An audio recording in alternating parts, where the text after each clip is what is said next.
সুপ্রিয় দর্শক, ভিওডি বাংলার নিয়মিত আয়োজন নিউজ ন্যারেটিভে আপনাদের সবাইকে স্বাগত জানাচ্ছি। আমি মঞ্জুর মিলন। আপনারা জানেন যে সমসাময়িক নানা বিষয় নিয়ে আমাদের এই আয়োজন, আর এই আয়োজনে আমাদের সাথে আজকে স্টুডিওতে যুক্ত হয়েছেন ইসলামী আন্দোলন বাংলাদেশের প্রচার ও দাওয়া সম্পাদক শেখ ফজলুল করিম মারুফ। শেখ ফজলুল করিম মারুফ, আপনাকে ভিওডি বাংলার স্টুডিওতে স্বাগত জানাচ্ছি। আপনাদেরকেও স্বাগতম এবং দর্শকদেরকেও শুভেচ্ছা এবং স্বাগত। আমরা শুরুতে যে বিষয়টি নিয়ে আলোচনা করতে চাই, আমরা দেখছি যে যুক্তরাষ্ট্রে অর্থাৎ জাতিসংঘের যে সাধারণ অধিবেশন, সেখানে যোগ দিতে গেছেন প্রধান উপদেষ্টা। সেই সাধারণ অধিবেশনে তিনি ভাষণ দেবেন, পাশাপাশি তিনি আরও কিছু দ্বিপাক্ষিক বৈঠক ইতিমধ্যে করে ফেলেছেন বিভিন্ন 4টি দেশের প্রতিনিধিদের সঙ্গে, রাষ্ট্রপ্রধান, সরকার প্রধানদের সাথে। এর আগে আমরা দেখলাম যে সেখানে একটি প্রতিনিধি দল গেছে, যেখানে বিভিন্ন রাজনৈতিক দলের নেতৃবৃন্দ আছেন, তাদেরকে সেখানে হেনস্থা করা হয়েছে। সরকারি প্রোটোকল এবং সরকারি একজন কর্মকর্তা আমরা সেখানে দেখলাম যে এমবাসির কর্মকর্তা, তিনি ওখানে নিযুক্ত নন, কিন্তু তিনি উপস্থিত। যে বিষয়টি এখন গণমাধ্যমে সোশ্যাল মিডিয়ায় ভাইরাল হয়েছে যে আসলে তিনি কিভাবে ওখানে গেলেন, আর সরকারের এই যে মিসম্যানেজমেন্ট, এটি কেন হলো, আসলে এই দায় কার?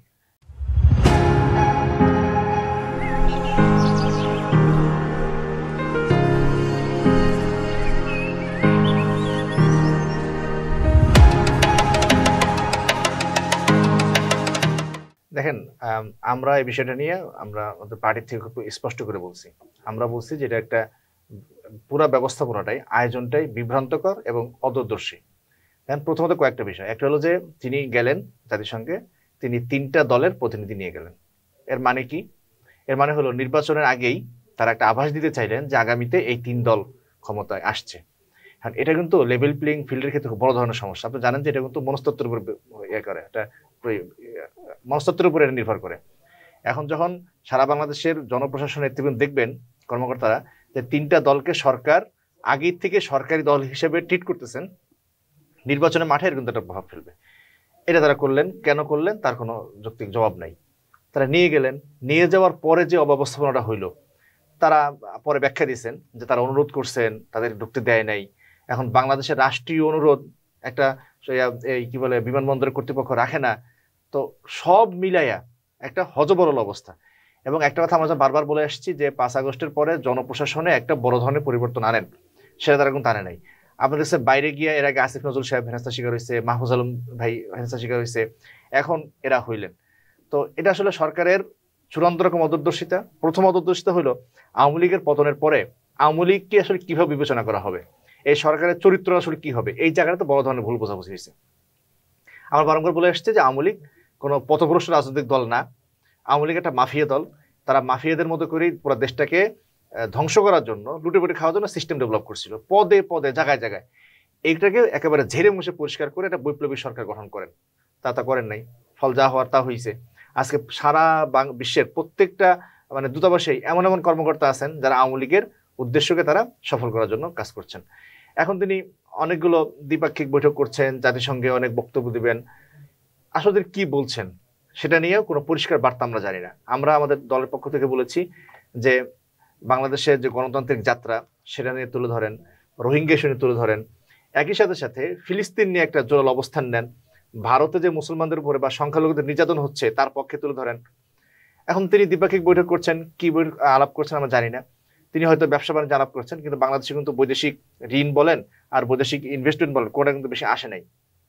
অথচ আমরা ডক্টর ইউনূস সাহেবের অনেক জনপ্রিয়তার কথা জানি, কিন্তু সেগুলো আসলে ফল আমাদেরকে দিচ্ছে না। আমরা বলেছি যে টাকাগুলো পাচার হয়ে গেছে, সেটা বিদেশে পাচার হয়েছে, বহির্দেশের কাছে। সেই টাকাগুলো উদ্ধারের কোনো আয়োজন কিন্তু এখনো হয়নি। আওয়ামী লীগ নিয়ে তারা বাইরে পালায় আছে। ধরেন ভারতের সাথে না সম্পর্ক খুব ভালো না, কিন্তু অন্যান্য দেশে তারা পালায় আছেন। তাদেরকে কি আমরা আসলে আনতে পারতেছি, তাদেরকে আমরা কি নিবৃত্ত করতে পারতেছি বাংলাদেশ বিরোধী চক্রান্ত থেকে? পারিনি। তো আমার মনে হয় কি, কথাটা আজকে বলতে হয়তো একটু রূঢ় শোনাবে, যে ডক্টর ইউনূস সাহেবের অনেক বেশি গ্রহণযোগ্যতা, কিন্তু সত্যিকার অর্থে সেই গ্রহণযোগ্যতা বাংলাদেশের পক্ষে খুব বেশি কাজে লাগছে না। রাষ্ট্র পরিচালনায় কাজে লাগছে না, রাষ্ট্র পরিচালনা বাংলাদেশের পক্ষে কাজে লাগছে না। এখানে অনেক অব্যবস্থাপনা, অনেক অদূরদর্শিতা আমরা দেখছি, এগুলো তো দেখছি। তো একের পর এক দেখছি, কিন্তু একটু সমাধান হচ্ছে না, এগুলোর তো কোনো সমাধান হওয়ার। এর আগে আপনি বলছিলেন যে এর আগে 2জন উপদেষ্টার উপর হামলা হয়েছে।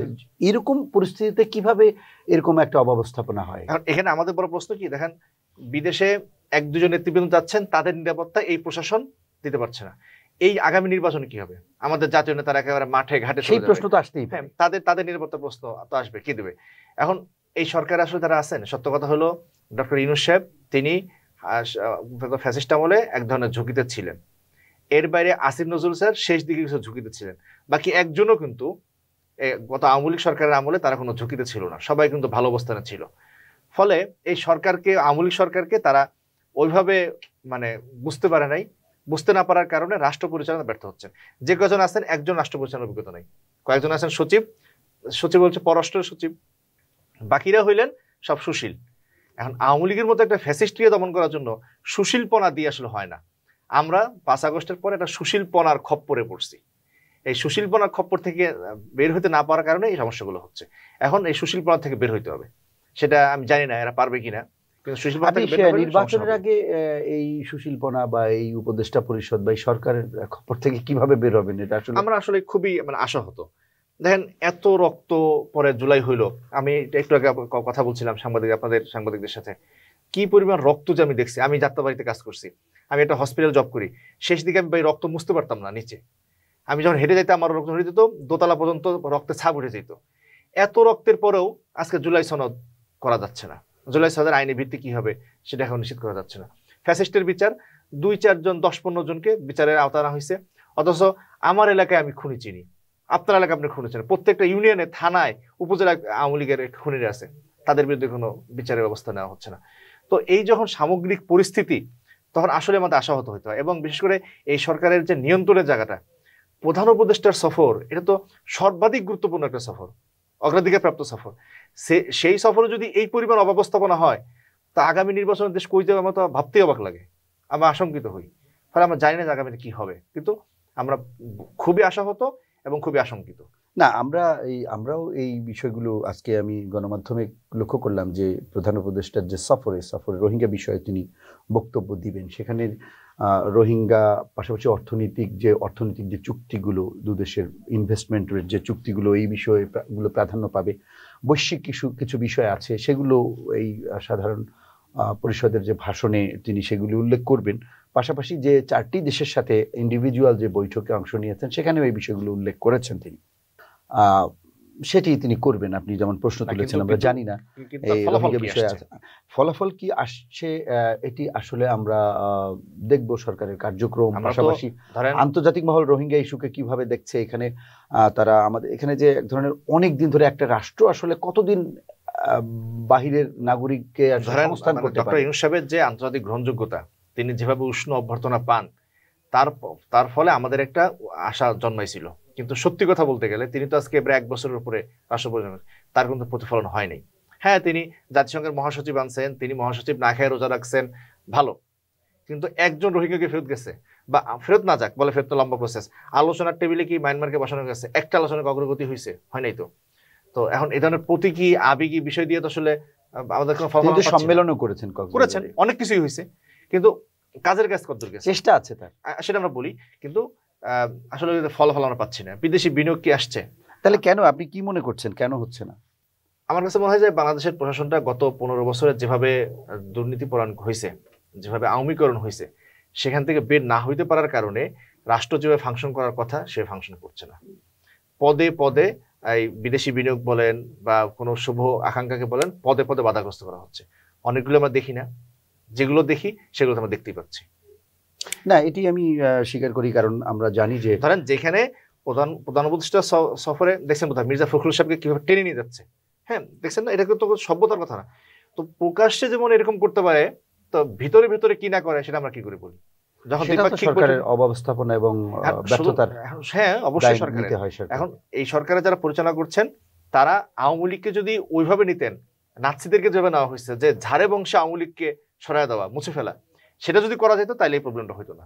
কিন্তু তা না করে যখন আওয়ামী লীগ একটা পথভ্রষ্ট দল, তারা হয়েছে আবার একটা নির্বাচন হবে, যখন এই মেথডে গেছেন তখন সব জায়গায় ভুলগুলো হচ্ছে। ধন্যবাদ। আমরা এর আগে দেখেছি যে 79 সালে যখন রোহিঙ্গারা বাংলাদেশে আসে, তখন জিয়াউর রহমান একটি কঠোর পদক্ষেপ নিয়েছিলেন, যে কারণে মিয়ানমার সরকার সেই রোহিঙ্গাদের ফেরত নিতে বাধ্য হয়েছিল। পাশাপাশি 91 সালে আমরা দেখেছি যে বেগম খালেদা জিয়াও একটা উদ্যোগে রোহিঙ্গাদের ফেরত নিতে বাধ্য হয়েছিল। অর্থাৎ একটা গণতান্ত্রিক সরকারই একটা কঠোর পদক্ষেপ কিংবা একটা বড় ধরনের পদক্ষেপ নিতে পারে। এই ধরনের গণতান্ত্রিক না তো, ধরেন জেনারেল জিয়া সাহেব কেন পারছিলেন, তিনি এর আগে কিন্তু পাকিস্তান আর্মিতে তিনি গোয়েন্দা সংস্থায় ছিলেন, মানে গোয়েন্দা ইউনিটে ছিলেন। তার মধ্যে একটা সবযত নেতৃত্বের জায়গা আছে। তিনি পার্শ্ববর্তী শক্তির সাথে কি করে ডিল করতে হয়, তিনি 65 যুদ্ধে ভারতের সাথে তিনি 12টা ভূমিকা আছে। ফলে তার নেতৃত্ব, খেমখারান যুদ্ধে, হ্যাঁ, তো ফলে তার নেতৃত্ব আমরা ডক্টর হিসেবে আশা করতে পারি না, সেটা আশা করা উচিত না।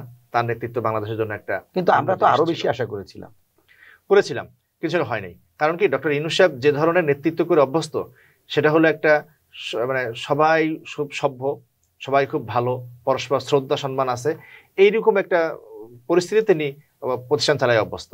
কিন্তু তিনি কোনো চ্যালেঞ্জের মুখে প্রতিষ্ঠান তিনি ভালো চালাতে পারেন না। আমরা কিন্তু গ্রামীণ ব্যাংকের ক্ষেত্রে দেখছি, মামলার ক্ষেত্রে দেখছি, যখন শেখ হাসিনা তাকে চ্যালেঞ্জ করছে তখন কিন্তু তিনি গ্রামীণ ব্যাংকের নেতৃত্ব ঠিকমতো রাখতে পারেন নাই। যখন তাকে সবাই সম্মান করে, সবাই তাকে মেনে নেয়, তখন তিনি ভালো করতে পারেন। হ্যাঁ, কিন্তু চ্যালেঞ্জের মুখে ডক্টর ইউনূস ভালো করেন না। এটা তার গ্রামীণ ব্যাংকে দেখা গেছে, আর রাষ্ট্র পরিচালনা তো আমরা দেখলাম। মানে আমরা ক্রিকেটে যে একটি বিষয় দেখি, অনেক ক্যাপ্টেন আছেন যারা চাপের মুখে আসলে ক্যাপ্টেন্সি করতে পারেন না, নিজেও ভালো ব্যাট করতে পারেন, অনেকটা সেরকমই। যাই হোক, আমরা আলোচনা এবার অন্য একটা বিষয় আলোচনা করতে চাই, পিআর পদ্ধতি। যে পিআর পদ্ধতি নিয়ে আপনারা এক ধরনের বলা চলে যে গই ধরেছেন। আপনি ইসলামী আন্দোলন বাংলাদেশ এবং জামায়াত ইসলামী, পাশাপাশি এনসিপি অনেকটা সরে আসছে বলবো না, মানে তারা এখন কঠিন ভাষা হয়তো, হ্যাঁ, উচ্চ কক্ষে। এটি তো বিএনপিরও সেই প্রস্তাবনা আছে। তো সেই ক্ষেত্রে বিএনপিকে আপনারা দায়ী করছেন। আসলে পিআর পদ্ধতিটা কি বাংলাদেশের জন্য কি গ্রহণযোগ্য? আর যদি গ্রহণযোগ্য হয় বা বাংলাদেশের জন্য যদি সুইটেবল হয়, পারফেক্ট হয়, সেটি কেন? দেখেন, বাংলাদেশের মানে জুলাই অভ্যুত্থানে আমি আমাদের বিবৃতিতে বলেছিলাম যে জুলাই অভ্যুত্থানের রক্তের দায়বোধ থেকে পিআর প্রয়োজন। কেন? জুলাই অভ্যুত্থান কিন্তু শুধু হাসিনার পতন না, এটা হলো স্বৈরতন্ত্রের পতন, এবং আগামীতে বাংলাদেশে যখন স্বৈরতন্ত্র না আসে সেটা নিশ্চয়তার একটা চাহিদা ছিল জুলাই অভ্যুত্থানে। কিন্তু যে সংস্কার প্রস্তাবগুলো হলো, আমরা শুরু থেকে কিন্তু পিআরের কথা বারবার বলে আসছি, কিন্তু এখন যে বলছেন গো ধরা, এটা আমরা কিন্তু তখন ধরি নেই। কেন? আমরা চাইছিলাম যে যদি সাংবিধানিক সংস্কারগুলো হয়, তার মধ্যে একটা হলো প্রধানমন্ত্রীর এবং রাষ্ট্রপতি ক্ষমতার ভারসাম্য আনা, প্রধান একই ব্যক্তি বারবার প্রধানমন্ত্রী না হইতে পারা, এনসিসি বা সাংবিধানিক প্রতিষ্ঠানের প্রধানগুলো নিয়োগের ক্ষমতা বাইরে আসা, তারপরে 70 ক্লজটা সংশোধন হওয়া। এখন 70 ক্লজ সংশোধন হয়েছে, সেটা কিন্তু মানে আদতে কিছু সংশোধন হয় না। কারণ এখানে বলা আছে কি যে অনাস্থা ভোট, হ্যাঁ 70 অনুচ্ছেদ, অনাস্থা ভোটে সে বিপক্ষে যেতে পারবে না। আর অন্য কোনো বিলে বিপক্ষে যাবে, এটাকে বাংলাদেশের প্রেক্ষিতে সম্ভব? আমরা জানি বদরুদ্দোজা চৌধুরী কিন্তু প্রেসিডেন্সি গেছিল, ফলে 70 ক্লজেরও কোনো আসলে কোনো সংশোধন হয়নি। তো যখন দেখা গেল যে বাংলাদেশের সাংবিধানিকভাবে যে রাস্তা দিয়ে স্বৈরতন্ত্র প্রতিষ্ঠা হইতো, তার একটার কোনো সংশোধন আনা যায় নাই, তাহলে আগামী নির্বাচন হলে তো আবারও এমন একটা সরকার ক্ষমতা আসবে, তারা সাংবিধানিক নিয়মে তারা স্বৈরাচার হয়ে উঠবে। আমরা কি সরে দিতে পারি না। সেজন্য আমরা বলছি যে যেহেতু সংবিধান সংস্কারে আপনি স্বৈরতন্ত্র রাস্তা বন্ধ করেন নাই, তাহলে নির্বাচনী সিস্টেমে সেটা বন্ধ করতে হবে। পিআর এর অনেকগুলো সুবিধা, তার মধ্যে একটা হলো আমাদের স্বাধীনতার যে প্রধানতম একটা লক্ষ্য, মানবিক মর্যাদা, মানুষের মানবিক মর্যাদা প্রতিষ্ঠা হয়। বর্তমানে কি হয়, 40% মানুষ পক্ষে ভোট দিছে, তার মানে কি 60% মানুষ তাকে চায় নাই, অথচ 40% মানুষের ভয়ে 60% মানুষের ভোটকে পচাইয়া সে রাষ্ট্র পরিচালনা করতেছে। স্বাধীন বাংলাদেশে একটি ফুলকে বাঁচাবো বলে যুদ্ধ করি, সেখানে 60% মানুষের ভোট পচে যাচ্ছে, এর চেয়ে অন্যায় আর কি হতে পারে? অনিয়ম। এটা কি না গণতন্ত্র, না যুক্তিবোধ, কোনো সেন্সিতে হতে পারে না। সেজন্য আমরা চাই বাংলাদেশে একজন মানুষের ভোট পচা যাবে না, আর সেটা এনশিওর করার জন্যই পিআরটা আমাদের প্রয়োজন। এরপর হলো পিআর যদি হয়, অনেকে বলে যে সরকার আনস্টেবল হবে। বলি ভাই, সরকার আনস্টেবল হলে হোক, কিন্তু রাষ্ট্র আনস্টেবল না হোক। আমরা ইটালিতে দেখছি, ব্রিটেনে দেখি, বারবার সরকার পরে কিন্তু রাষ্ট্র স্টেবল। আর বাংলাদেশে সরকার স্থায়ী, মানে শেখ হাসিনা 15 বছর স্থায়ী, খুব ভালো না, রাষ্ট্র আনস্টেবল হয়ে গেছে। তো আমরা সরকার স্টেবল হোক না হোক, রাষ্ট্র আনস্টেবল না হয়, রাষ্ট্র যাতে আমরা না হারাই, সেজন্য আমরা পিআরটা চাই। এখন পিআর এর কিছু সমস্যার কথা যারা বলেন, তারা আসলে মানে সংসদ, এমপি এই ধারণাটা তারা জানেন না, বিগত 54 বছরের প্র্যাকটিসের কারণে। সংসদ সদস্যদের কাজটা কি? কাজ হলো আইন প্রণয়ন করা, রাষ্ট্রের নীতি প্রণয়ন করা, অর্থনীতি প্রণয়ন করা।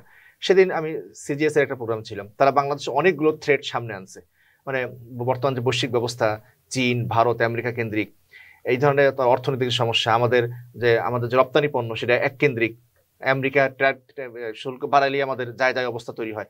তো এই যে জটিল পরিস্থিতিগুলো, এগুলো মোকাবেলা করবে কে? এমপিরা। কিন্তু বর্তমান সিস্টেমে বাংলাদেশ এমপি হয় কে? ধরেন ঢাকা 12-তে সব দল প্রার্থী দেবে, চাল বরাদ্দ দেয়, রাস্তা বরাদ্দ দেয়। প্রথম কথা হলো কি ভাই, ঢাকা 12-তে কাকে প্রার্থী দেবে? যে ভোট টানতে পারে। সে মূর্খ হইলে মূর্খই সই, সে মাস্তান হলে মাস্তানি সই। এখন এই মূর্খ আর মাস্তান যখন এমপি হচ্ছে, সে আর ভূরাজনীতি বুঝবে কি, সে আর অর্থনীতি বুঝবে কি, সে তার আগে মাস্তানি করে।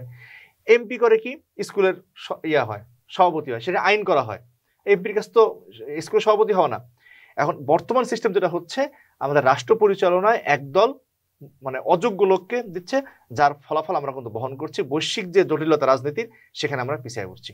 পিয়ার যদি হয়, সে জিনিসটা হবে না।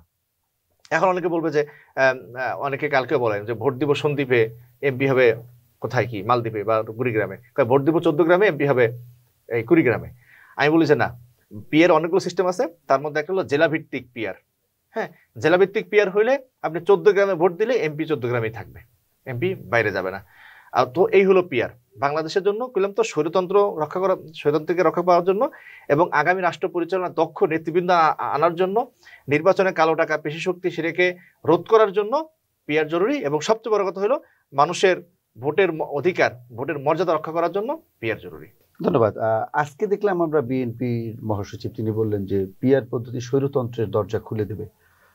আপনি তো বললেন যে পিয়ার না হলে বরঞ্চ স্বৈরতন্ত্র প্রতিষ্ঠা হয়। এখন মির্জা ফখরুল সাহেব খুবই সম্মানিত মানুষ, প্রবীণ রাজনীতিবিদ। তিনি যত বছর জেলে ছিলেন, যত দিন, এটা আমার প্রতি শ্রদ্ধা আছে।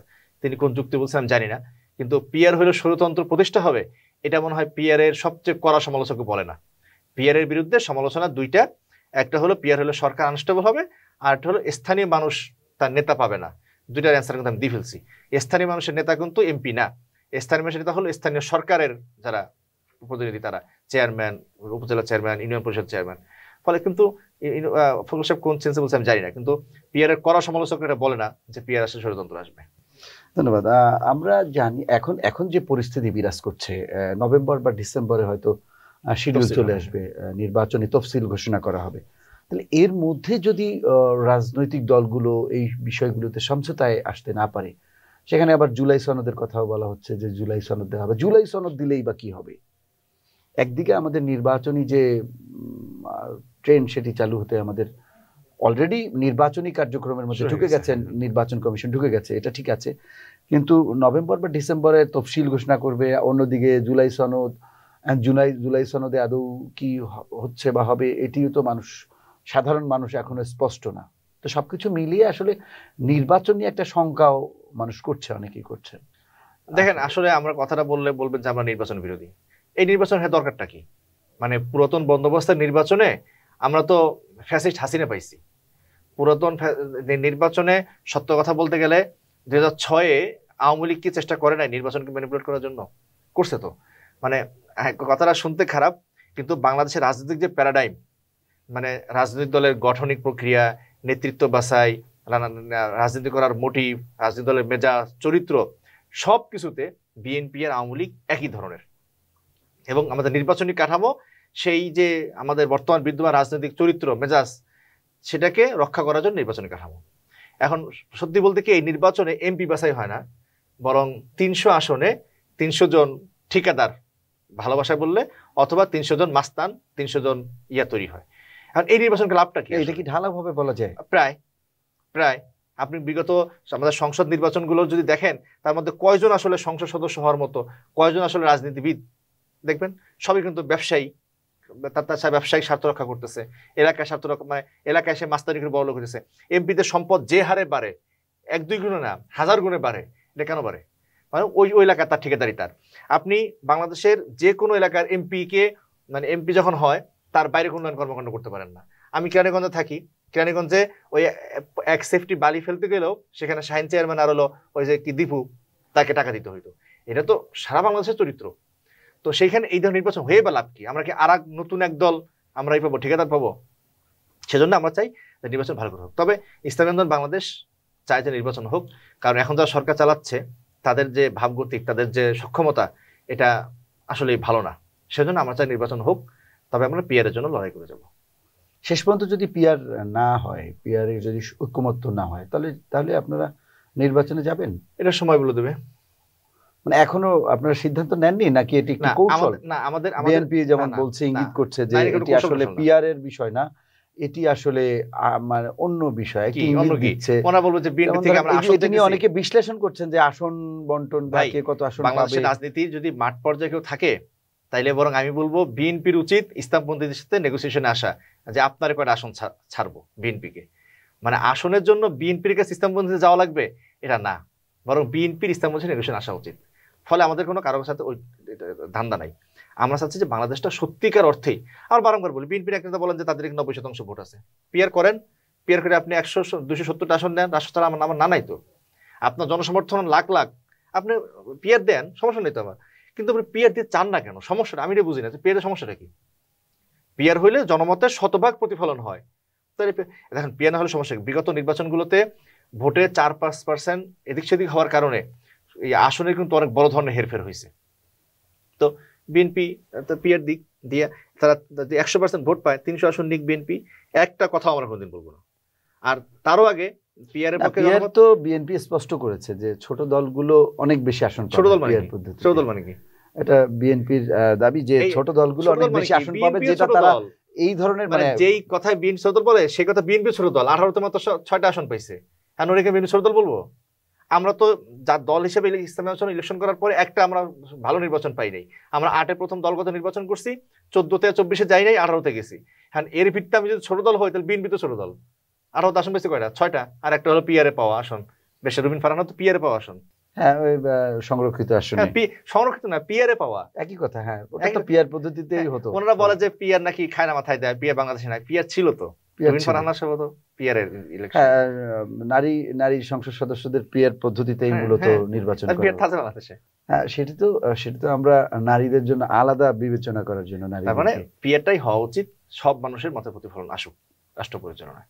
তা এই পরিস্থিতিতে আসলে একটা সংঘাতময় পরিস্থিতি যদি তৈরি হয় অনৈক্যের অভাবে, 5 আগস্টের পরে রাজনৈতিক যে একটা ঐক্য দেখা দিয়েছিল, সবাই এক জায়গায় বসার এবং একটা ঐক্যমত তৈরি হয়েছিল, বারবার আমরা দেখেছি যে প্রধান উপদেষ্টা তিনি রাজনৈতিক দলগুলোকে নিয়ে একটা সংকট আসলেই সবাইকে নিয়ে বসে একটা ঐক্যমতে পৌঁছতেন, কিন্তু এই নির্বাচনের আগে সেই ঐক্যমত কি হবে? আপনার কি মনে হয়? আমি একটা কথা বলি যে সব রাজনৈতিক দলের তো ছাড় দেওয়ার একটা মানসিকতা দরকার আছে। বাংলাদেশ বর্তমানে রাজনীতিতে অনেক, সেই কোন জায়গাটায় সব রাজনৈতিক দল এসে মিলিত হবে বা ছাড় দেবে সেটি তো আপনাদের নিশ্চয়ই জানা আছে। হ্যাঁ আমি বলি বাংলাদেশের রাজনীতিতে এখন একটা খুব ভালো একটা সুবাতাস বইছে।